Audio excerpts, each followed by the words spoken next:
오늘 하나님께서 우리에게 주시는 말씀은 신약 성경 데살로니가전서 4장 13절에서 17절 말씀입니다.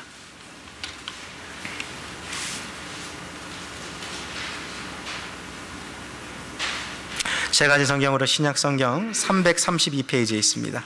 데살로니가전서 4장 13절에서 17절 말씀, 우리 한 절씩 교독하실 때에 제가 먼저 13절 받들어 읽겠습니다.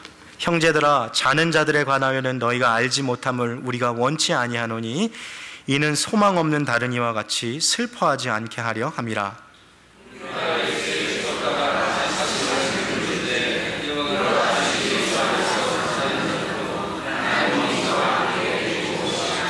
우리가 주의 말씀으로 너희에게 이것을 말하노니 주 강림하실 때까지 우리 살아남아 있는 자도 자는 자보다 결단코 앞서지 못하리라.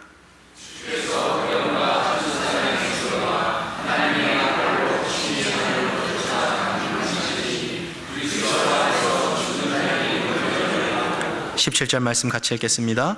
그 후에 우리 살아남은 자도 저희와 함께 구름 속으로 끌어올려 공중에서 주를 영접하게 하시리니 그리하여 우리가 항상 주와 함께 있으리라. 아멘. 살아계신 주님, 주님이 이 세상에 우리의 유일한 소망 되시며 우리의 산 이유 되심을 이 시간 고백합니다. 우리의 삶에 영원한 만세 반석 되신 하나님, 주께서 우리에게 이 세상을 살아갈 수 있는 참된 말씀으로 오늘 우리에게 주의 음성을 들려주시기를 원하오니 이 시간 우리의 마음을 활짝 열고 성령께서 우리에게 주시는 세미한 음성을 통하여서 하나님 나라에 대한 소망으로 가득 찬 귀한 시간 되게 하여 주시옵소서.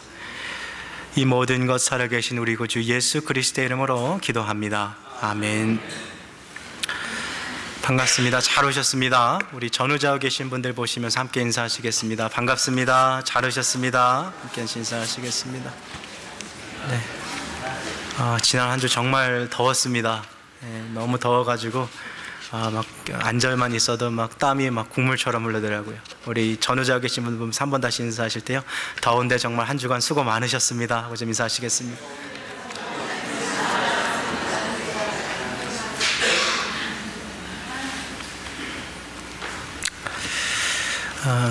신약 성경은 총 27권으로 구성이 되어 있습니다. 그 중에 가장 많은 책을 쓴 사람이 단연코 사도 바울입니다. 그는 총 13권의 책을 썼습니다. 그 13권 중에 그의 가장 초기의 작품이라고 할 수 있는, 그의 초기의 편지라고 말할 수 있는 것이 바로 이 데살로니가 전서입니다. 제일 먼저 쓴 책이에요. 이 책은 예수님께서 십자가를 지시고 부활하시고 승천하신 지 약 20년 뒤에 그가 교회에 보낸 편지입니다. 그러니 한번 이 편지를 받았을 때의 교인들의 그 마음을 한번 이렇게 생각해 보시겠습니까?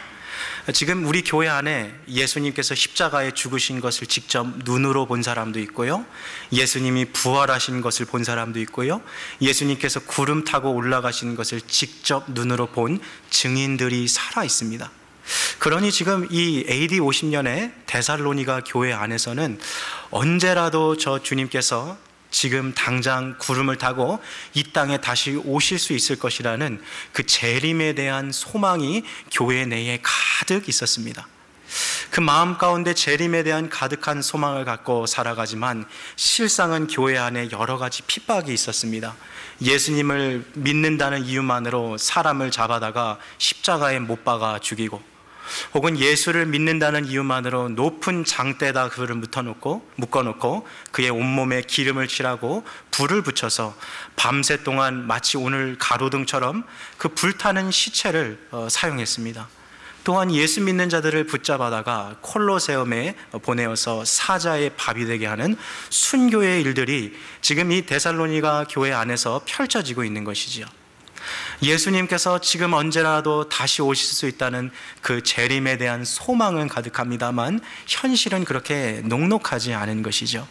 그러다 보니까 이 교회 안에서 살아가는 이 성도들 마음 가운데는 한 가지 슬픔의 요소가 있었습니다. 그것은 주님이 지금 당장이라도 이 세상에 다시 오실 터인데 그때 살아있는 자들은 부활의 영광을 입고서 주님과 함께 그 영광을 맛볼 거지만 이미 죽어서 저 무덤에 묻혀있는 저 성도들은 이 영광의 이 날을 놓치는 건 아닌가 하는 그런 슬픔과 아쉬움이 있었던 것이지요.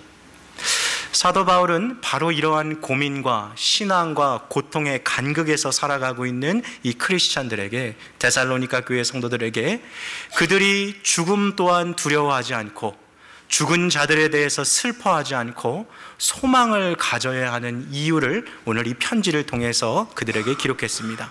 그 두 가지 이유가 바로 그리스도의 재림과 그리고 그리스도인들의 부활에 대한 이야기입니다. 오늘 저는 우리 성도님들과 함께 사도 바울이 오늘 이 본문에서 이야기하고 있는 소망에 대해서 함께 같이 이야기를 할 것입니다. 그러나 먼저 설교에 앞서기 전에 오늘 우리가 함께 나누는 이 설교는 지난주 제가 했던 설교와 쌍둥이 설교가 됩니다.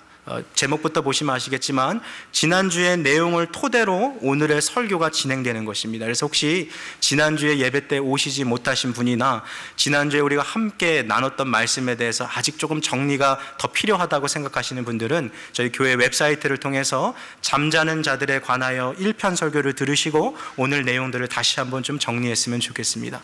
오늘 이 자리에 앉아 계신 분 가운데 혹시 지난주에 오지 못하신 분들을 위해서 우리가 지난주에 배웠던 내용들을 좀 복습하면서 오늘 말씀으로 좀 들어가려고 합니다. 우리는 지난주에 이 데살로니가 전서를 통해서 사람이 죽은 이후에 무슨 일이 일어나는가 라는 질문에 대한 그 해결을, 성경의 답을 우리가 찾아 나섰습니다. 혹시 기억나십니까? 사람이 죽으면 어떠한 일이 일어납니까? 첫 번째로 그의 육체와 영혼이 분리됩니다. 그 이후 신자의 경우 그의 영혼은 곧바로 하나님의 임재 안에 들어가게 됩니다. 불신자의 경우에도 죽음 이후에 그의 육체와 영혼은 분리되지만 신자와 다르게 그의 영혼은 영원한 고통 속으로 들어가게 되는 것이죠. 우리는 이 사실을 통하여서 죽음 이후에 또 다른 기회가 주어지는 것이 아니라 천주교에서 말하는 연옥이나 림보라는 곳이 존재해서 죽은 이후에도 내가 공로를 쌓거나 혹은 살아있는 내 가족이 나를 위해서 기도해 줬을 때 천국으로 가는 것이 아니라 이미 살아있을 때 예수를 믿느냐, 예수와 어떠한 관계를 가졌느냐에 따라서 그의 영원한 운명이 결정되어진다는 것을 이미 우리는 지난주에 살펴보았습니다. 자, 이러한 내용에서 오늘 우리는 한 걸음 더 앞으로 나아가려고 합니다. 지난주에 배운 내용들을 복습해보면 신자든지 불신자든지 죽은 이후에는 그들의 영혼과 육체가 분리된다라는 바로 이 선에서 우리가 같이 좀 시작하려 합니다. 자, 그렇다면 여기 한 가지 우리 안에 질문이 떠오를 수 있습니다. 만일 죽음 이후에 일어나는 사건이 영혼과 육체의 분리이며 그의 영혼이 하나님의 임재 안으로 곧바로 들어가게 된다면 우리가 매 주일 아침마다 우리가 입으로 고백하고 있는 사도신경의 내용을 우리가 어떻게 이해할 것인가에 대한 것입니다. 성경을 맨 앞으로 펼치셔서요, 사도신경을 한번 좀 봐주시면 좋겠어요. 성경을 맨 앞으로 펼치셔서 사도신경을 한번 펼쳐주십시오. 사도신경은 믿음의 정수입니다. 십계명은 사랑의 정수이고 주기도문은 소망의 정수입니다. 따라서 우리가 무엇을 믿고 있는지를 알고 싶으면 사도신경을, 우리가 무엇을 소망하는가를 보기 위해서는 주기도문을, 우리가 어떻게 사랑하고 살아가야 되는가를 보기 위해서는 십계명을 보면 됩니다. 자, 그 중에서 먼저 믿음의 정수인 이 사도신경입니다. 한번 눈으로 보세요.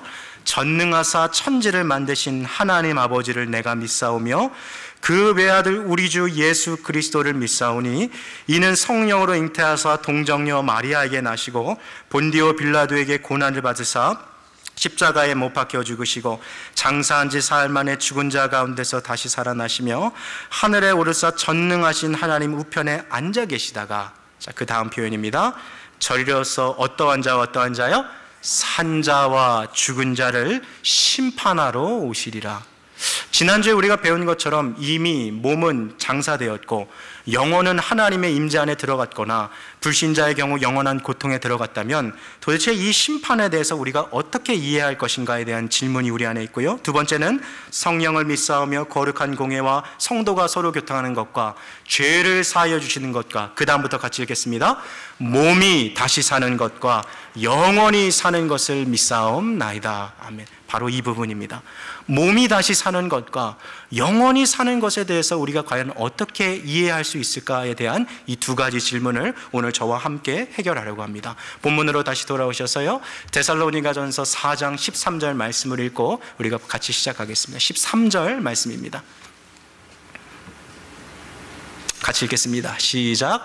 형제들아, 자는 자들에 관하여는 너희가 알지 못함을 우리가 원치 아니하노니 이는 소망 없는 다른 이와 같이 슬퍼하지 않게 하려 함이라. 우리는 이미 지난주에 이 말씀을 살펴보면서 여기서 지금 자는 자라는 이 표현이 진짜 침대에서 누워서 잠자고 있는 사람들에 대한 이야기가 아니라 이것은 하나의 완곡 어법으로서 실상은 죽어있는 자들에 대한 이야기라는 것을 이미 살펴보았습니다. 이 세상의 문화들을 살펴봤을 때 죽음에 대해서 그 사람이 죽었다라고 직접 이야기하기보다는 완곡적으로 표현하는 그런 문화들이 세상에서 어느 민족이나 공통적으로 발견되는 것을 보게 됩니다. 한국의 예를 들어보면 누군가가 죽음에 이르게 됐을 때 그 사람 죽었습니다 라고 직접적으로 말하기보다 아무개 분께서 돌아가셨습니다, 혹은 선생님께서 소천하셨습니다 라고 죽었다라는 표현을 직접적으로 이야기하지 않죠. 영어도 마찬가지예요. 선생님께서 오늘 자기 학생 중에 지금 할아버지가 돌아가셔서 마음 아파서 늦게 오는 이 애를 설명하기 위해서 오늘 이 아이를 잘 대해줘야 된다, 지금 이 애의 할아버지가 돌아가셨어 라고 말할 때 선생님이 학생들에게 Her grandfather is dead 라고 말하지 않아요. 뭐라고 말합니까? Her grandfather passed away. 영어에서도 보면 이렇게 완곡어법으로 죽음에 대해서 이야기하는 것이 많아요. 오늘 본문으로 돌아와서요, 자는 자들이라는 표현 역시 마찬가지입니다. 이것은 실상 잠자고 있는 자가 아니라 죽음에 이른 자들에 대해서 이야기하고 있는 거죠. 바울은 오늘 이 본문에서 죽음에 이른 자들에게 어떠한 일들이 일어나는지를 데살로니가 교회 성도들이 알기를 원했습니다. 왜냐하면 이 죽음 이후에 일어나는 사건에 대한 바른 교리와 지식의 정립이 이들의 신앙생활에 있어서 너무나도 중요한 역할을 하게 될 것을 사도 바울은 알고 있었던 것이죠. 그렇다면 오늘 본문에서 사도 바울이 이들에게 심어주고자 했던 교리의 내용은 무엇입니까? 바로 부활의 소망이었습니다. 오늘 본문에 들어가기 전에 저와 함께 이 두 가지 질문을 먼저 던지고 이 문제를 해결하는 방식으로 설교를 진행하겠습니다. 첫째로, 언제 부활이 일어나게 될 것입니까? 두 번째로, 부활이 일어난다면 어떠한 모습으로 우리 가운데 일어나게 될 것인가? 이 두 가지 질문을 같이 해결할 것입니다. 첫째로, 언제 부활이 일어나게 될 것인가에 대한 말씀을 우리가 살펴보려고 합니다. 성경에 의하면 부활은 예수 그리스도께서 이 세상에 다시 오는 그날, 주님의 재림의 날에 이 세상의 종말과 함께 일어난다라고 이야기하고 있습니다. 우리 본문 말씀 데살로니가전서 4장 15절에서 16절 말씀을 우리 한번 같이 읽겠습니다. 데살로니가전서 15절 16절 두 구절입니다. 시작. 우리가 주의 말씀으로 너희에게 말하노니 주 강림하실 때까지 우리 살아남아 있는 자도 자는 자보다 결탄코 앞서지 못하리라. 주께서 호령과 천사장의 소리와 하나님의 나팔로 친히 하늘로 쫓아 강림하시리니 그리스도 안에서 죽은 자들이 먼저 일어나고. 자, 다시 15절 말씀으로 돌아가세요. 여기 보시면 주님 강림하실 때까지라고 기록되어 있습니다. 강림이 뭡니까? 하늘에서 다시 오신다는, 승천하시고 강림하시는 거죠. 예수님께서 재림하시는 날을 의미합니다. 16절을 보니까요, 역시 그것은 재림의 때에 나타날 일에 대해서 이야기하고 있는데, 여기 우리가 좀 눈여겨볼 표현들이 몇 가지 있습니다. 첫 번째, 주께서, 그 다음 단어가 뭐예요? 호령이라는 단어가 있어요. 호령. 요즘에 이 단어를 저희가 많이 쓰지는 않습니다만 호령이 마치 이런 거죠. 우리 남자분들 이렇게 군대에 갔을 때 아침에 그 연병장에서 막 이렇게 있을 때 그 교관이 앞에서 모여 집합 외치면 이렇게 오와 열을 맞춰서 탁 쓰지 않습니까? 큰 소리로 권위를 가진 자가 외치는 명령이 호령입니다. 자, 그렇다면 오늘 주님께서 마지막 때에 외치는 이 호령의 내용은 무엇입니까? 지금 죽은 자들을 주님께서 살리러 이 세상에 다시 오실 때 마치 저 무덤에서 죽어있는 나사로를 향해서 예수님께서 나사로야 일어나라 말씀하셨던 것처럼 12살밖에 안 됐던 야이로의 딸이 침상에 누워있을 때 주님께서 그 소녀의 손을 붙잡으시고 달리다금 소녀야 일어나라 말씀하셨던 것처럼 마지막 주 예수님께서 구름 타고 이 세상에 다시 오시는 그날 아무개야 일어나라 라고 주님 말씀하신다는 것이죠. 그것이 바로 주님의 호령입니다. 두 번째는 천사장의 소리가 그날 있다 했습니다. 천사장은 우리가 성경을 통해서 그의 이름이 미가엘이라는 것을 알 수 있습니다. 영어의 마이클이라는 이름이 바로 여기서 나왔죠. 천사장의 소리, 주님께서 홀로 오시는 것이 아니라요, 수천 수만의 천군 천사와 함께 오실 때 그 천사들의 장이었던 이 미가엘이 소리를 외치면서 주님과 함께 오는 것이죠. 그리고 우리가 여기서 눈여겨봐야 할 또 하나의 표현은 하나님의 나팔 소리가 친히 하늘로부터 울린다는 것입니다. 마지막 때에 우리 주님께서 다시 오시는 그날 온 우주 세상에 울려 퍼질 하나님의 나팔 소리가 있다는 것이죠. 구약 성경에 보면 이 나팔 소리는 세 가지 경우에 울립니다. 첫 번째는 신년이 시작했을 때, 새해가 시작됐을 때 이 나팔을 붑니다. 두 번째로는 하나님의 임재가 있을 때 이 나팔을 붑니다. 세 번째로 전쟁이 있을 때 혹은 심판이 임했을 때 이 나팔을 불게 되어 있습니다. 오늘 본문에서 하나님의 나팔 소리가 울리게 된다는 것은 마지막에 이 땅에 궁극적으로 임할 하나님의 심판을 알리는 이 나팔 소리가 있는 것이죠. 자, 데살로니가전서 이 말씀을 통해서 우리는 부활이 언제 일어나는가에 대한 이 질문을 명쾌히 알 수 있습니다. 그것은 주께서 호령과 천사장의 소리와 하나님의 나팔 소리로 다시 이 땅에 오시는 주 예수 그리스도의 재림의 날, 바로 그날 우리가 호련히 주와 함께 부활한다는 것을 알게 됩니다. 보라, 주님 구름 타시고 다시 오시네. 우리가 찬양했던 것처럼 하나님의 나팔이 울려 퍼질 때 주님께서 다시 오십니다. 그런데 그날이 언제일까요? 예수님께서 어느 때 되면 오실 수 있을까요? 성경은 그날이 도적과 같이 임한다라고 이야기합니다. 도적이 어느 날 우리 집에 전화해서 선생님, 제가 2019년 몇 날 며칠 선생님 담을 넘어가겠습니다, 이렇게 예고하고 오는 도적이 없는 것처럼 아무도 알 수 없는 그날에 예고도 없이 예수님께서 이 세상에 다시 오신다라고 이야기하고 있는 거죠. 자, 언제 부활이 일어나는가에 대한 질문을 우리가 해결했어요. 예수님께서 재림하시는 그날, 아무도 알 수 없고 예측할 수 없고 예고가 없는 바로 그날 주님이 오세요. 자, 그렇다면 이 부활의 날에 우리는 어떠한 모습으로 부활하게 될 것인가에 대한 질문을 우리가 좀 살펴보겠습니다. 자, 본문 14절 말씀을 우리 함께 같이 읽겠습니다. 본문 14절 말씀입니다.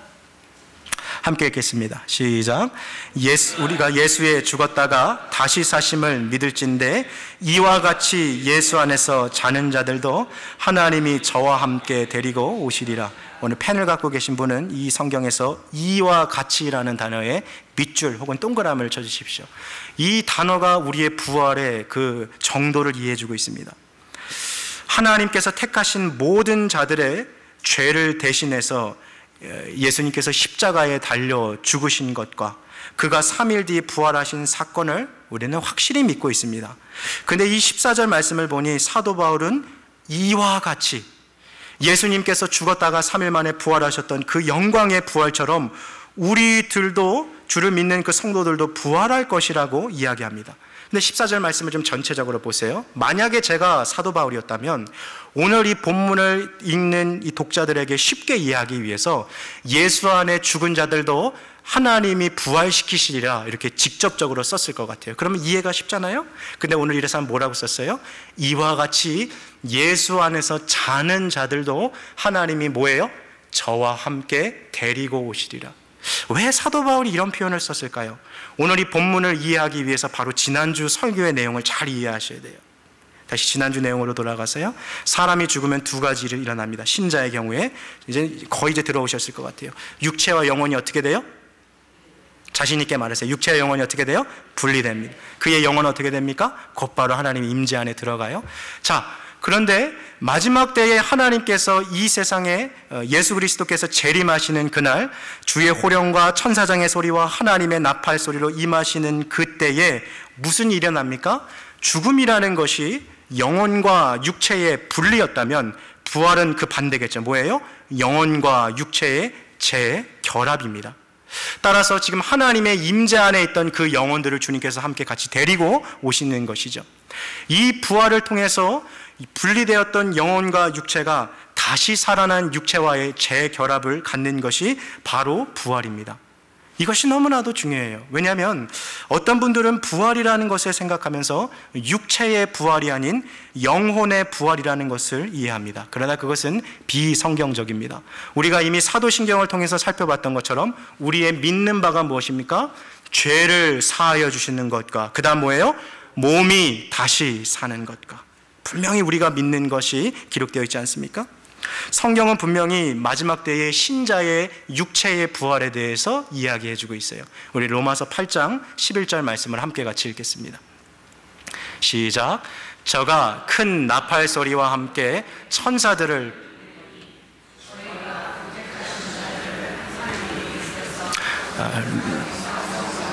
로마서 8장 11절 보여주시겠어요? 로마서 8장 11절 같이 읽겠습니다. 시작.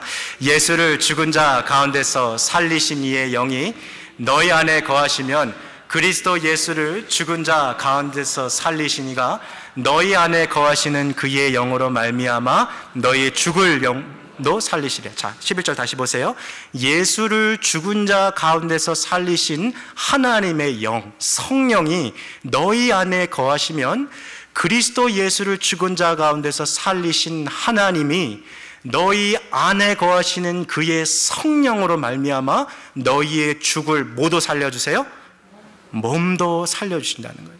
성경 곳곳에 육체의 부활에 대해서 기록하고 있는 거죠.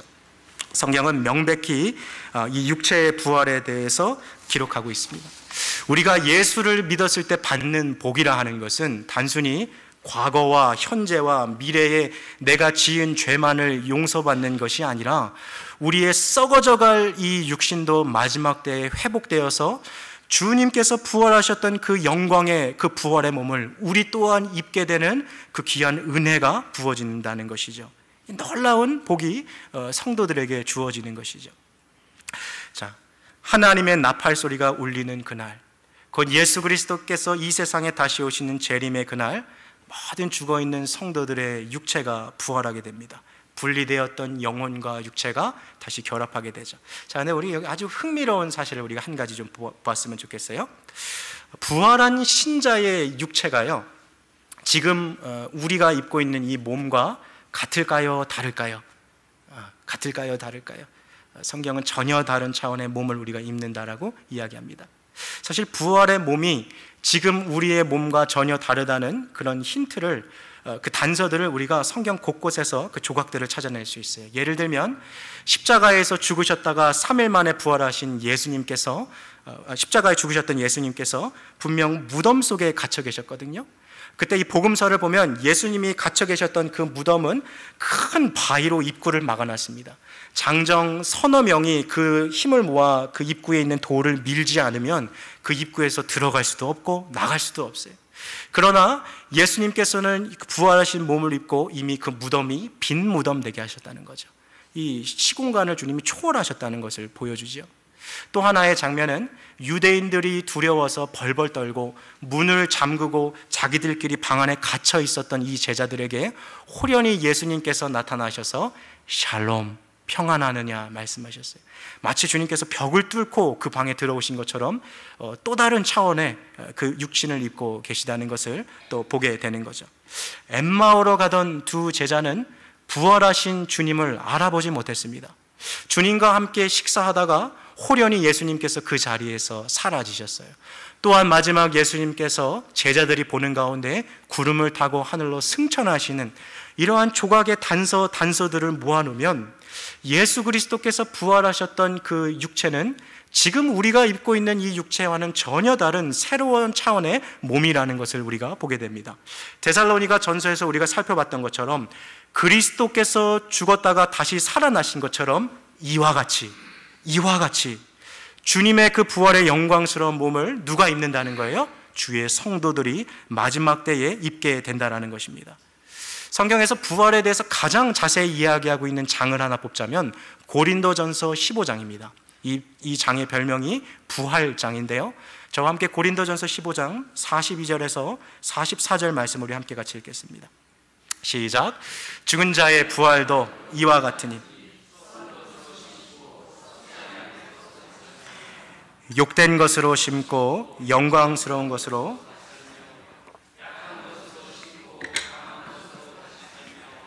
육의 몸으로 심고 신령한 몸으로 다시 사나니 육의 몸이 있은즉 또 신령한 몸이 있으리라.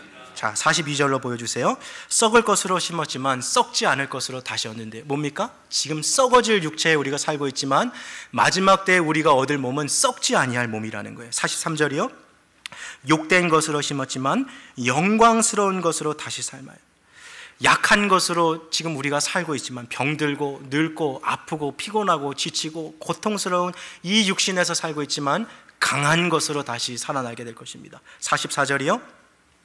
육의 몸으로 지금 우리가 살고 있지만 마지막 부활의 때에 무슨 몸이 우리에게 주어집니까? 신령한 몸이 우리에게 있다는 것을 성경은 이야기하고 있습니다. 성경 말씀 곳곳을 살펴봐도 이 육체의 놀라운 부활의 영광이 우리에게 있을 때 그 몸은 지금 우리가 입고 있는 이러한 몸이 아니라 신령한 또 다른 차원의 몸이라는 것을 알게 되는 것이죠. 본문 하나만 더 읽을까요? 고린도전서 15장 52절 말씀 우리 한번 같이 읽겠습니다. 시작. 나팔 소리가 나매 죽은 자들이 썩지 아니할 것으로 다시 살고 우리도 변화하리라. 자, 52절만 보여주세요. 52절만. 자, 나팔 소리가 나매, 이게 뭐죠? 나팔 소리가 나는 게 무슨 날이에요? 주께서 호령과 천사장의 소리와 하나님의 나팔 소리, 주님의 재림하시는 그 날이라는 거죠. 그때에 죽은 자들이 썩지 아니할 육신으로 다시 살고 그것이 변화된다라고 이야기했습니다. 주님의 호령 소리, 주님께서 마지막 때에 우리의 이름을 불러주시면서 아무개야 일어나라 라고 말씀하셨을 때 죽어있는 그 육신이 다시 한번 썩지 아니할 부활의 몸을 입는다는 것을 이야기해주고 있는 거죠. 사실 우리가 부활하게 됐을 때 입게 될 영광의 몸은 전혀 다를 수밖에 없습니다. 왜냐하면 처음에 하나님께서 에덴 동산에서 아담에게 주셨던 그 몸은 우리의 몸과는 달라요. 그러나 죄의 영향으로 인해서 이 죄의 저주가 이 세상에 들어옴으로 말미암아 영원히 살 수 있었던 인간이 병들기 시작하고 그들이 나이 들어서 고통당하고 질병 앞에서 죽을 수밖에 없는 그 사망의 저주 아래 놓여 있던 것이죠. 늙음과 질병과 연약함과 부족함의 저주를 우리가 입었어요. 그러나 훗날 마지막 예수님께서 이 땅에 오셔서 죄의 책임과 죄로 부패하고 죄로 오염된 모든 죄의 영향력들을 다 걷어가실 때, 이 세상을 다시 재창조하실 때 죄로 인해서 썩어져 갈 수밖에 없었던 우리의 몸은 이제 죄의 영향력에서 벗어나서 완전히 다른 차원의 몸을 입게 되는 것이죠. 왜 1세기에 살아가던 그 크리스찬들이 그렇게 주님 다시 오시는 날을 사모했을까요? 마라나타, 주 예수여 오시옵소서.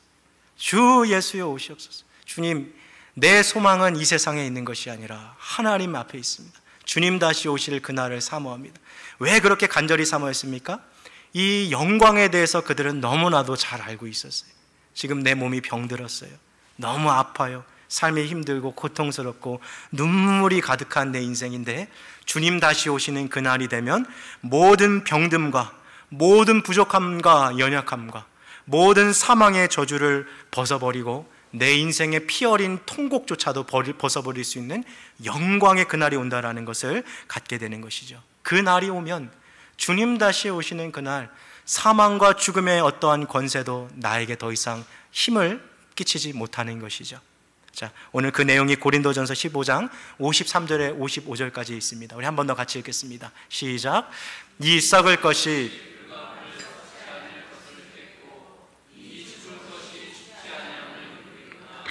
이 썩을 것이 썩지 아니함을 입고 이 죽을 것이 죽지 아니함을 입을 때에는 사망의 이김에 삼킨 바 되리라고 기록된 말씀이 자, 55절 말씀 저하고 읽으실 텐데요, 좀 이런 마음으로 읽으셨으면 좋겠어요. 예수 그리스도를 믿는 자에게는 죽음의 권세도 힘을 잃었다 라는 믿음을 가지고 선포하는 마음으로 읽었으면 좋겠습니다. 함께 읽겠습니다. 시작. 사망아, 너의 이기는 것이 어디 있느냐? 사망아, 너의 쏘는 것이 어디 있느냐? 우리에게 믿음을 주신 주 예수 그리스도에게 우리가 감사하고 찬양할 수 있는 이유가 무엇입니까? 사망조차도, 죽음조차도 주 예수 그리스도의 은혜 안에서 우리의 그 저주가 끊어지고 그 죽음의 권세도 우리에게 굴복한다라는 것, 여러분, 이것이 바로 성도의 소망인 것입니다. 의외로 교회를 오래 다니신 분들 가운데서도 내가 믿고 있다라고는 생각하지만 내가 가진 이 소망의 정체가 무엇인지 알지 못하고 신앙생활하는 분들이 많이 있습니다. 그런데 오늘 우리가 함께 나누는 이 내용이 왜 중요합니까? 이 내세에 대한 소망과 죽음 이후에 펼쳐질 우리의 삶의 그 미래에 대한 소망이 분명하지 않으면 복음대로 살아갈 힘을 갖지 못하는 거예요. 또한 전도할 때에 상대방에 대해서 죽음 이후에 그들에게 우리가 전할 때 그 교리가 정리되어 있지 않으면 전할 수 있는 힘이 꺾여버리는 것이죠. 여러분, 신자가 죽는 순간 그의 몸은 육체와 영혼이 분리되고 그의 영혼은 하나님의 임재 안으로 들어간다 그랬어요. 그러나 그것이 이야기의 끝이 아니에요. 우리의 영혼은 하나님의 임재 안에 들어가서 이 세상에서 우리가 거룩하게 살려고 했지만, 노력했지만 이룰 수 없었던 그 성화를 하나님께서 드디어 완성하셨어요. 그러나 그게 이야기의 끝은 아니에요. 아직도 잠자고 있는 썩어져 갈 육체를 하나님께서 회복하실 그 일이 남아있는 거죠. 죄의 영향을 받고 있던 영혼을 하나님께서 완성시켰던 것처럼 죄의 저주 아래 있던 우리의 육체를 하나님께서 다시 한번 회복시키시는 그 날이 우리에게 주어져야 하는 것입니다. 따라서 죽음과 사망의 저주로 인해서 분리되었던 육체와 영혼을 마지막 부활의 영광스러운 몸과 성화의 완성을 입은 몸을 다시 한번 재결합시키는 것을 우리가 좀 어려운 신학적인 용어로 영화라고 이야기합니다. 영화롭게 되었다. 그래서 좀 쉽게 이야기하시려면 신자의 몸이 영광스럽게 변하였다라는 그것이 바로 영화인 거죠. 이때 우리들의 몸의 상태는요, 부활하신 예수 그리스도의 몸의 상태와 동일하게 될 것입니다. 이것이 바로 성도가 받게 될 그런 영광의 모습인 거죠. 오늘 본문을 기록한 이 사도 바울은요, 데살로니가 교회 성도들이 슬퍼하고 있지 않기를 원했어요. 이미 죽어 있는데 사랑하는 가족들, 함께 신앙생활하던, 나보다 먼저 갔던 저 장로님, 저 목사님, 저 권사님, 집사님, 저 청년, 주님께서 이제 다시 오실 터인데 이미 죽어버렸으니 저들은 어떡하나, 이런 슬픔에 빠진 것이 아니라 죽은 자나 산 자나 할 것 없이 주님 다시 오시는 그 재림의 날에 부활의 소망이 있다는 것을 알려주는 것이죠. 여러분, 오늘 우리 본문 말씀 데살로니가전서 4장 15절 말씀을 다시 한번 같이 읽겠습니다. 시작. 우리가 주의 말씀으로 이것을 말하노니 주 강림하실 때까지 우리 살아남아 있는 자도 자는 자보다 결단코 앞서지 못살리라. 주님이 강림하시는 그날까지 우리 살아남아 있는 자도 먼저 부활하는 것이 아니라 자는 자보다도 결단코 앞서지 못하고 같이 이 부활의 영광을 맛보게 될 것이라는 이야기입니다. 16절 17절도 같이 읽겠습니다. 시작. 주께서 호령과 천사장의 소리와 하나님의 나팔로 친히 하늘로 쫓아 강림하시리니 그리스도 안에서 죽은 자들이 먼저 일어나고 그 후에 우리 살아남은 자도 저희와 함께 구름 속으로 끌어올려 공중에서 주를 영접하게 하시리니 그리하면 우리가 항상 주와 함께 있습니다. 자, 지금 많은 일들이 동시다발적으로 일어날 텐데요, 논리적으로 따져보면 이런 거예요. 먼저 하나님의 나팔 소리가 온 세상에 울려 퍼질 때 하나님 우편에 앉아 계시던 주 예수 그리스도가 구름을 타고 이 세상에 다시 오십니다. 그때 주님께서 호령으로 아무개야 일어나라 하고 우리의 성도들의 이름을 불러주셨을 때 잠자고 있던 성도들의 몸이 썩어져가는 육신이 홀연히 영광스러운 몸을 입고 분리되었던 영혼, 하나님의 임재했던 영혼과 다시 재결합하여 영광의 상태에 이르게 됩니다. 주님께서 다시 오실 그때 여전히 살아남아 있었던 그 성도들로 홀연히 그들의 몸이 변화하여서 영광의 상태에 같이 들어가고, 죽은 자나 산 자나 신자가 같이 그 영광스러운 상태에서 공중으로 올라가서 그토록 가슴에 사무치게 보고 싶었던 주 예수 그리스도를 영접하는 그 영광의 날이 우리에게 온다라는 것을 지금 데살로니가 전서가 이야기해 주고 있는 것이죠. 나사로가 죽었을 때 예수님께서 그의 누이들을 위로하시죠. 마르다가 예수님에게 이야기합니다. 마지막 때에 내 오라버니가 다시 살아날 것을 내가 믿습니다. 그때 주님께서 이 마르다를 보고서 이렇게 얘기하십니다. 요한복음 11장 25절에서 26절 말씀인데요, 우리 같이 읽겠습니다. 시작. 예수께서 가라사대 나는 부활이요 생명이니 나를 믿는 자는 죽어도 살겠고 무릇 살아서 나를 믿는 자는 영원히 죽지 아니하리니 이것을 내가 믿느니. 이 죽음 이후의 교리를 이유하면 오늘 이 본문이 새롭게 다가오게 되어 있어요. 아, 그렇구나. 내가 죽어도 내 육신은 썩어져 살아가는 것이 아니라 주님께서 내 이름을 불러주시는 그날 내가 영광의 몸을 입고 다시 살아날 것이다. 혹은 내가 죽지 않고 살아서 주님께서 이 땅에 다시 오시는 그 재림의 날을 보게 된다면 나는 영원히 죽지 아니하고 내 육신이 홀연히 변하여서 성화의 그 모든 과정을 주님께서 완성시켜 주시고 주님과 함께 영원히 살게 될 것이구나 하는 그 천국에 대한 소망이 우리 가운데 있는 것이죠. 이것은 죽은 자나 산 자나 개별적으로 일어나는 것이 아니라 모든 것이 동시에 이루어진다라는 것입니다.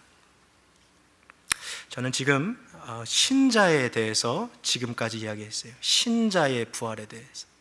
자, 그렇다면 예수 그리스도를 믿지 아니하는 불신자, 살아 생전에 예수와 아무런 상관도 없이 이 세상을 살아갔던 그 사람들은 마지막 때에 어떻게 될까요? 먼저 제가 틀린 거를 좀 얘기해 드릴게요. 틀린 것 중에 뭐가 있냐면 예수를 믿지 아니한 불신자의 경우 이 부활의 때에 그들의 몸은 이미 썩어져서 마치 손에서 모래를 싹 뿌리면 사라지는 것처럼 그들의 육체가 사라진다라고 믿는 경우들이 있어요. 그러나 그 역시 비성경적입니다.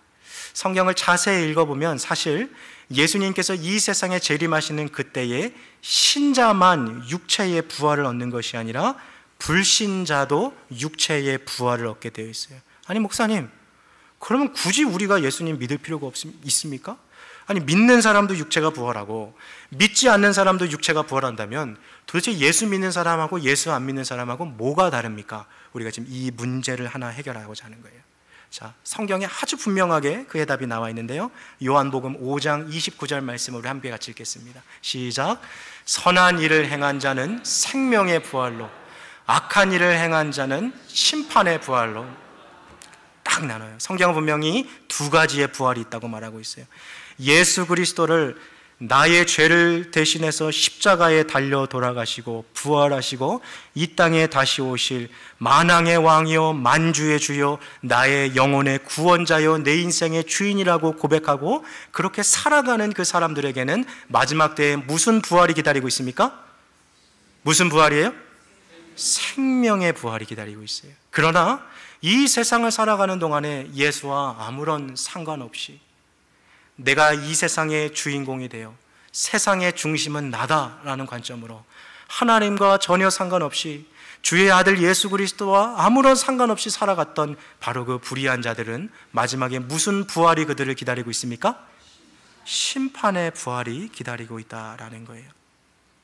성경은 분명하게 이야기하고 있습니다. 마지막 때에 신자든지 불신자든지 하나님께서 그들의 육체를 다시 부활시키실 터인데 신자의 경우는 그들의 부활의 영광에 몸을 입고 공중으로 올라가서 주님을 영접하는 영광스러운 생명의 부활로, 그러나 주님을 믿지 아니하는 자는 영원한 고통, 고통이 갈수록 가중이 되는 그 지옥의 형벌로 나아가는 심판의 부활을 위해서 그들이 겪게 될 것이라는 것을 성경은 이야기하고 있는 것입니다.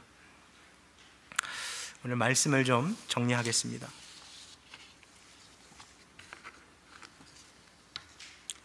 왜 사도 바울이 지금 이 얘기를 했을까요? 왜 사도 바울이 데살로니가 교회 성도들에게 이 교리에 대해서 이야기하고 있을까요? 마지막에 잠자고 있는 자들을 위해서 슬퍼하지 말고 저들에게 부활의 소망이 있다라는 것, 예수 그리스도와 함께 살아가는 자들에겐 이 세상의 끝이 아니라 주님께서 다시 오시는 그날 생명의 부활로 다시 나타날 것이라는 이 이야기를 왜 하고 있을까요? 그것은 지금 데살로니가 교회의 성도들의 삶이 너무 힘들었거든요. 너무 아팠거든요. 지금 당장이라도 죽을 것처럼 힘들었고, 지금 당장이라도 정말 가슴 아파서 목 놓아 울 정도로 너무 인생의 짐이 많았거든요. 그러한 고통 가운데 살아가고 있는 이 교회의 성도들을 향하여서 우리의 삶이 이곳에서 끝나지 아니하고 죽음에 거한다 할지라도 예수 그리스도께서 다시 오시는 그날에 이 영광스러운 소망이 우리를 기다리고 있다라는 이 가르침을, 진리의 내용을 그들에게 전해주고자 했던 것입니다. 사랑하는 우리 성도 여러분, 지금 혹시 육체의 아픔 가운데 거하고 계십니까? 인생에 말할 수 없는 소용돌이에 휩싸여 가서 내 인생이 지금 어디로 흘러가는지도 모르고 그냥 그렇게 힘겹게 하루하루를 버티면서 살아가고 계시진 않습니까? 이 세상에 우리가 어디서 소망을 찾고 살아가겠습니까?